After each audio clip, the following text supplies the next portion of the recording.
Right, you're welcome back. And, it appears that this year the WASSCE results are causing quite a bit of concern. We're about to speak to an educationist with the Institute for Educational Studies, Peter Anti, about it. But first, let's have a look at the results themselves. It's not looking very good.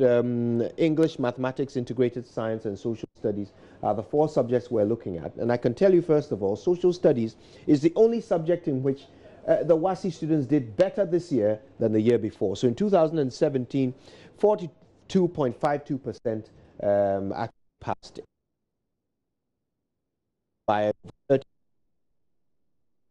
30.25% in 2018. That's an improvement, social studies. But for all the subjects, English, mathematics, integrated science, the performance has plummeted. In English, 52% passed in 2017. That came down to 46.79%. That's a drop of 5.45% there.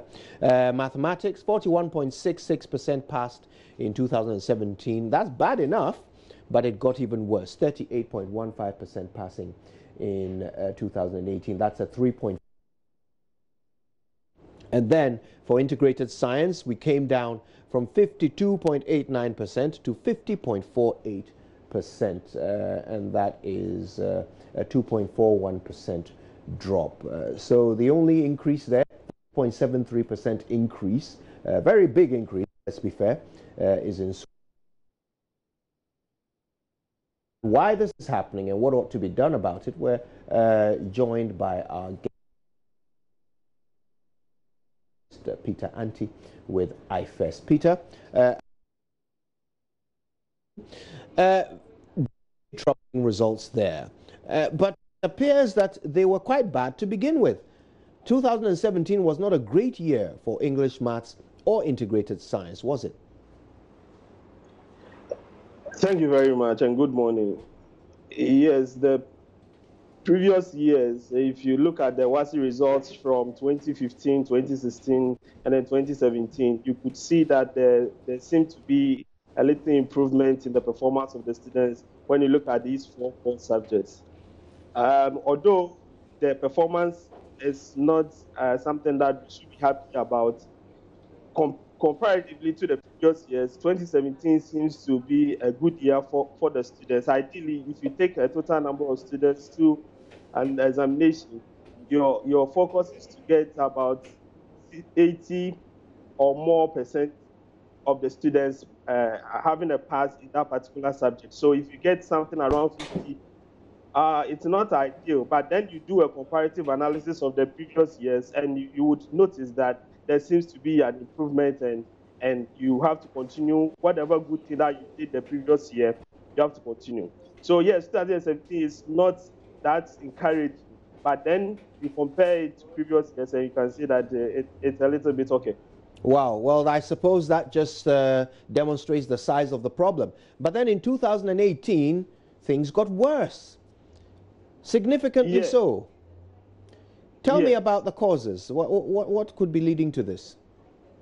Yeah, so what would actually happen is that we have to do a serious study about this particular trend. But then a lot of researchers have shown that the things that affect student performance are varied and cannot be pinned down to only one factor.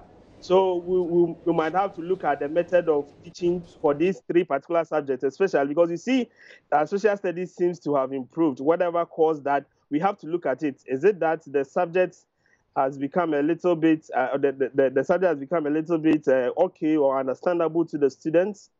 Or maybe there's something that the teachers of social studies are doing well. So you have to look at the method of teaching. We will have to look at the questions that were set for that particular year. We have to look at the standard level of the questions and just oppose it with the previous years and see whether they are of the same standard. We have to also look at the teachers that teach the subject. We have to look at the resources available for the teachers in terms of teaching these three subjects. We have to look at the background of the students that took the exams, whether their background is a little bit different from those who have been taking the exams the previous years. So there are a lot of factors that would contribute to whether a student performs well or not.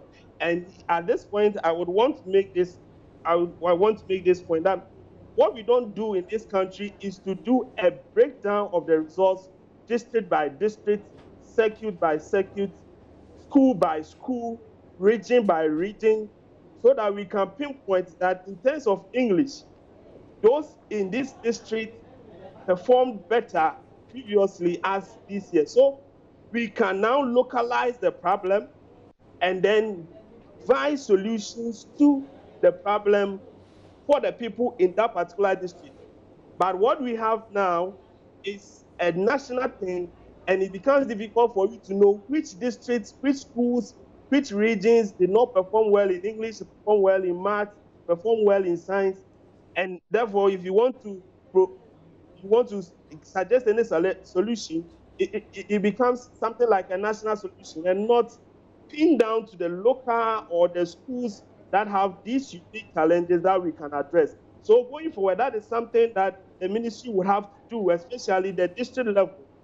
They should analyze their results, look at the areas that they were doing well, look at the areas that they didn't do well, and then find solutions to the problems that the teachers teaching those subjects would complain about. Right. Okay. In fact, we're going to have to perhaps make a bit more time to do further analysis of this, especially when the data starts coming in. But for now, Peter Anti of IFEST. Let me make a last point. I think it is also time that we have to ask ourselves the hard question as a nation, that what is the use of WASSCE?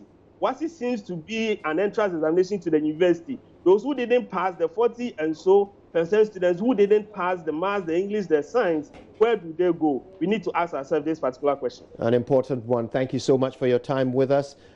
Peter Anti is, of course, the Executive Director of IFEST, Institute for Educational Studies. Now, here's what we're going to do. When we come back, there'll be time for a little bit of showbiz, I believe. So stay exactly where you are.